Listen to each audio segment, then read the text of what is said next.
I was surprised at how fast inflation came down because usually it lags and it's policy driven. What do you attribute the fact that it came down so quickly under President Trump, almost to a halt? And price of eggs is the people's favorite example, but other things. So, what do you attribute that to? I think there's probably a few different components to it. One is that I think there's probably a lag effect where the Fed, again, go back to complaining about the Fed.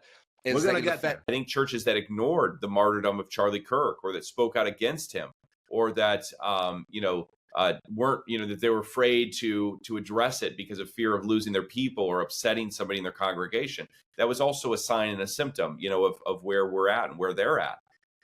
We've got a lot of work to do. The fact that this is so much different than some of your traditional political events, political rallies, where it feels like a rock concert as opposed to being a lecture hall, people are going to love that naturally. Like you said, Donald Trump's rallies feel like a rock concert. We can go to some denominations, and there's some that are open to that. We have had some open doors with some denominational leaders here recently, and that's helped. In the past, it was like we were fishing with a single line and trying to catch these pastors one at a time. In the aftermath of the assassination and martyrdom of Charlie, it has been like we haven't even had a net, we haven't had a fishing line, but all these guys are jumping in the boat. And we had an influx of thousands of pastors that called us and said, "I'm in." And so my team are processing those this week. It feels like an entertainment venue. You got the guy showing up to UFC fights, he's doing side quests in life, essentially. He's having fun with it. And that is what obviously Gen Z, Gen X, millennials are starting to really love, to see a president that is not afraid to get out there, not afraid to have some fun, have some laughs, while also making the country safer, securer by securing our borders, creating fair trade that benefits the American instead of stomping them down. This is why people hate populism, right? They're pro-democracy, but they're against populism. Because what they really mean is, well, democracy was controlled by the foxes, and we liked it when the foxes made sure we always got fox outcomes. But now the people are demanding a lion, and we don't want a lion. We're afraid of lions. That challenges our power. So we have to do everything we can to stop the reemergence of the lion back into politics. And so I think that's ultimately what we're seeing in that shift between the managerial, the bureaucratic, and the feudal, is that shift away from the excesses of the bureaucratic and back towards a more traditional, patriotic understanding of what America should look like. Barack Obama issues a Dear Colleague letter, which by all right is much less powerful than an executive order, and yet everyone in the country snaps to and obeys it. Well, there's nothing formal there that's changed, right? Barack Obama has the same amount of power as Donald Trump. In theory, they've both been elected to the same office. But practically, we can see actually there's quite a bit of difference in the exercise of power there. Still hard to get used to. But and Pete Hegseth is the man to bring that back. Him partnering with the president, America will be stronger than it ever has been. And I think it's under the best leadership that it ever has been. Yeah, and that's just so crucial because the world's a dangerous place, and as we know, and things everywhere you look, something is getting worse and worse, and it's just so I'm surprised as somebody who had to be in shape to be in war, how much they let it slip. Heck yes, I want to be in this. Not only young people though, too. As awesome as it is that young people want to join and are inspired to join, people are re-enlisting. Veterans are re-enlisting. People who were kicked out because of something like COVID are re-enlisting because the patriotism in America is back, thanks to President Trump and the leadership that we have with Pete Hegseth and everybody across the board who are true patriots leading this country. People are inspired and people are excited. Yeah, there's nothing wrong with loving the best country on earth, I believe. So that's right. So that's my first question. And we see this on college campuses. Look at Columbia. You have campus buildings being illegally occupied by students who barricade themselves in. They're wearing masks. They're committing acts of violence. Eventually, some of them got arrested, but none of these cases have gone anywhere. This tolerance for criminal behavior, when you see it especially targeting a minority people, we should all be offended. But in these progressive cities, nothing is done. So in part, it's the radicalization that leads to it, but it's also our tolerance, our failure to impose consequences. There's more than one big pharma lobbyist for every single member of the United States Congress. And so with this decision to give ourselves most favored nation status, is the Trump administration signaling that big pharma's control over the government is not anymore? So it's the beginning. If you looked, or anybody on your staff looked at the donations of pharma companies per year per politician, it's amazing, and they have ways of doing it, and sometimes it's through their PAC, sometimes it's the company itself, but they know how to work both sides. Ironically, I think you'd think the Democrats who get mad at the price of a sandwich if somebody makes too much money, but they're okay with pharma. So the first thing, they want authenticity. One of my guests was somebody who was an executive in mainstream media with Fox. And we had a long conversation about how the news used to be catered and how the news is actually today being taken by the young people. Back then, you trusted Walter Cronkite or Dan Rather to tell you what's happening, and you took what they said and you took it for granted, and that's how you got your news. And the media's job was to make sure behind the scenes they got you the best possible perception of what's actually occurring. Today, people look at those kind of figures, and to the young people, they're not real. They want someone who is maybe not as sophisticated and wearing a tie and on the main channel. They want somebody young or somebody old who's authentic. They want authenticity. Right. And I think that's what you caught on. And by the way, humans want authenticity. Now things spread like wildfire, and people are able to call out politicians on their BS in real time. And when your feed is full of that, then you just start to group them all together, like the lying people who are spineless, who get elected, power of incumbency, stay in office their entire lives, make a career out of it, but never really deliver. So there's this political theorist called Gaetano Mosca, and his understanding is that every civilization oscillates between a feudal system and a bureaucratic system. And we're never all the way in one or all the way in the other, but we're always moving along this continuum, right? And so we can look through history. The word Byzantine obviously comes from the Byzantine Empire. We use it to explain overcomplicated bureaucracies. Well, there's a reason for that, because it already existed under the Byzantines, right? So the managerial elite is not a new phenomenon. However, we have a more modern version of it. And the reason that it's become so overbearing is that, it's not that the Roman Empire or the Byzantine Empire wouldn't have used these techniques if they had them at the time. The technology simply wasn't there. The scale was not there. So it was not available to them when they did that. And so I want people to recognize this is not just an ideological thing, right? Though it does have an ideological outcome, but it's really a technological thing. Our society is responding to the invention of, the Industrial Revolution and all of the consequences that flowed after it. And so the governments we're experiencing, if you just see them as, oh, it's just the left or it's just the right, you're missing something more fundamental about the structure of power in the type of society that we have. And I think it's a fair argument to say that even in the hands of someone, say, like Donald Trump and J.D. Vance, the managerial system will necessarily produce specific outcomes. They are unavoidable. There are some things that the person at the head can change. But even if you listen to someone like J.D. Vance or even Vivek Ramaswamy, they talk about the need to dismantle the managerial state, the bureaucratic apparatus, right? Because they recognize that as long as that apparatus is running, it doesn't matter who's in charge of it. The nature of the bureaucracy will produce this outcome. Inflation? And inflation, well, we had a little bit of uptick in some of the measures that we saw this past month. Overall, it's been lower than it was before. Part of that is because, but that itself is kind of interesting because really the source of inflation is not tariffs. The source of inflation is increase in the money supply, increase on that aspect of it. Milton Friedman, even, who is not an Austrian, said, inflation is everywhere and always a monetary phenomenon. And so, we have not seen, but see, the other side of it is Trump is wanting the Fed to do more. So,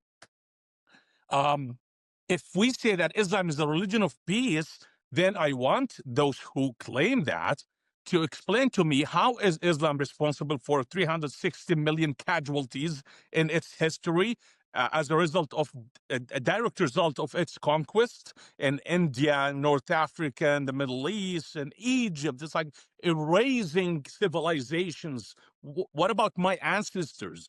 I am pretty sure that they did not choose Islam because Islam was beautiful. We were living in northern Israel, southern Lebanon, and Islam came to us with a sword. Sharhabil bin Hasna or whoever came, they did not come with like, oh, it's a beautiful message of Islam, convert. No, I believe they were about to kill my grandfather and rape my grandmother, but they didn't have money to pay the jizya, so they converted. Of course, I don't like that, and I wish if I can just do something like hit my grandfather in the face for converting.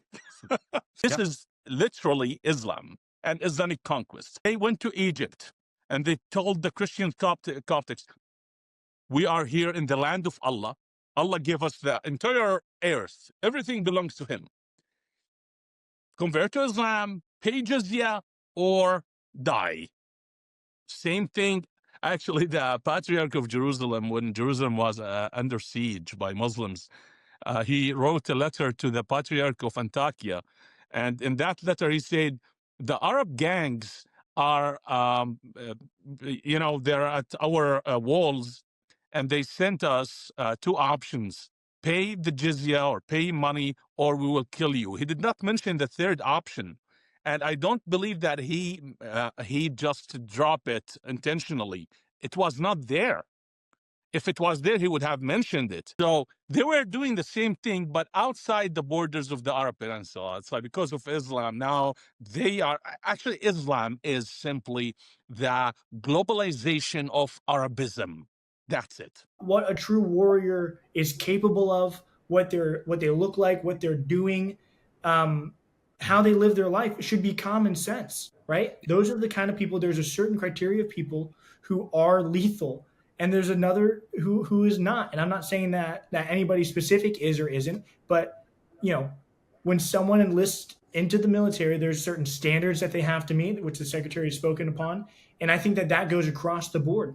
There's multiple different things that are taken into account when you want to join the military, and that should not be put aside for anybody in particular for any weird reason. There are certain things that you need to be capable of, and there are certain things that you can't let prevent you from doing those things that you're being asked of. So that's where I stand. So, but the other question, to answer your question more about the pocket, if you watch any network, especially cable news, they survive on pharma commercials. That's all they survive on. That's all they have. You watch these things on TV, and every time it comes up, it's a diabetes drug, it's an obesity drug, it's a depression drug. So just think how much money is being put into the pockets of media, much less the pocket of politicians. I mean, he was so frustrated with weak pastors. I mean, he wanted to put billboards up with these guys' faces on it and say, like, this weak pastor right here. I had to talk him off the ledge a couple times, with that. It just frustrated. He couldn't understand why somebody could call themselves a pastor, say that they love Jesus, say that they love the word of God, and yet not follow it. It was incomprehensible to him, and understandably so. And that was the key takeaway, is that he knew how to message. So for me, it was initially, I was skeptical when it came to Donald Trump in 2015. I knew him as the, you're fired guy on The Apprentice. I've known him for his entrepreneurial stuff, really inspiring guy. And I thought to myself initially, like, is he really serious about this? And then what really struck me was watching him. There was a live stream feed of when he spoke at one of the classrooms in New Hampshire, at their University of New Hampshire. And he had probably about 100, 150 people in the room. And they were college students. You had some people there from around the community, and he resonated with them. And so when he was giving these speeches, you saw people clapping at almost everything they said. And he said it in a way where it wasn't rudimentary, but they understood it. He spoke to them as if he himself was the average common man, which, is not the case whatsoever. But he understood some of their problems, some of what they were going through. And he also understood that a lot of what they say and what they feel is not being represented in Washington, D.C. And that was the key takeaway, is that he knew how to message. He wasn't a suit in Washington. Even though he does come from corporate America and the entertainment world, he still understood the struggles of everyday American blue-collar workers across this country. And so to me, looking at who we had of the 17 contenders, Donald Trump was the guy to get the job done. Everything is racist. Everything. Doesn't matter what it is. Fashion is racist. Movies are racist. Clothes are racist. Costumes are racist. Like Halloween's racist. Everything's racist. And people have grown tired of it. And they have essentially burned any kind of legitimacy by overusing the term. So if something, and I'm not saying that the maps are racist, because they're not, but if when and if an actual racist thing does happen, people don't even believe it anymore because the term has been so loosely thrown around. And so now Democrats are pushing this narrative that, oh, the maps are racist, they hurt people of color. And it's like, well, actually, if they were being honest themselves, the Hispanic base, specifically Hispanic men, have overwhelmingly started trending Republican, actually at a very serious and very fast rate in Texas. Well, not if there's rampant crime, not if you've got to worry about being killed just walking to your office or going home if it's dark or getting mugged outside of a restaurant. So with high crime, commerce decreases.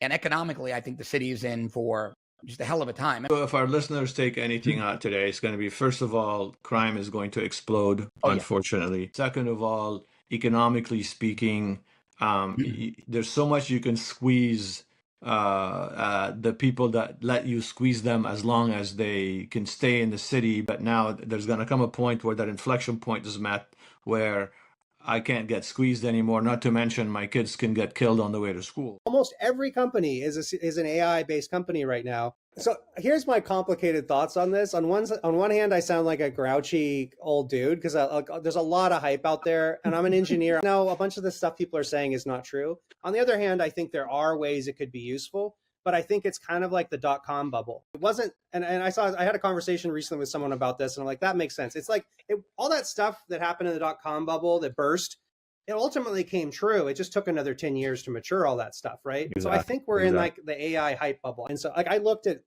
for instance, I just did my Series A and my wife asked, like, how many Series A's are happening right now? And so I searched for it. Almost every company is an AI-based company right now. I think we're in the middle of a bubble. It's also not real. And that was the key takeaway, is that he knew how to message. So for me, it was initially, I was skeptical when it came to Donald Trump in 2015. I knew him as the, you're fired guy on The Apprentice. I've known him for his entrepreneurial stuff.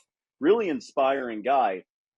And I thought to myself initially, like, is he really serious about this? And then what really struck me was watching him. There was a live stream feed of when he spoke at one of the classrooms in New Hampshire, at their University of New Hampshire. And he had probably about 100, 150 people in the room. And they were college students. You had some people there from around the community, and he resonated with them. And so when he was giving these speeches, you saw people clapping at almost everything they said. And he said it in a way where it wasn't rudimentary, but they understood it. He spoke to them as if he himself was the average common man, which, is not the case whatsoever. But he understood some of their problems, some of what they were going through. And he also understood that a lot of what they say and what they feel is not being represented in Washington, D.C. And that was the key takeaway, is that he knew how to message. He wasn't a suit in Washington. Even though he does come from corporate America and the entertainment world, he still understood the struggles of everyday American blue-collar workers across this country. And so to me, looking at who we had of the 17 contenders, Donald Trump was the guy to get the job done. When that amount of money is stacked up in refill after refill, it's real money. I think a lot of my viewers will watch this and say, why was this not always the policy? Why did we allow ourselves to get ripped off while the rest of the world was benefiting off of the research dollars the American taxpayer was putting into pharmaceuticals? Great question. So I as a patriot, 10, 15 years ago, I started asking this question. And you know what, Matt, the answer was pretty simple. It's like, well, that's how we do it. It's like, no, what do you mean that's how we do it? That's how it's done. America is the largest market and they're willing to pay. So that's what we do. And I just could not believe that no one on the public policy side would actually do something about this. And finally, we have a president and an administration that's doing something about it.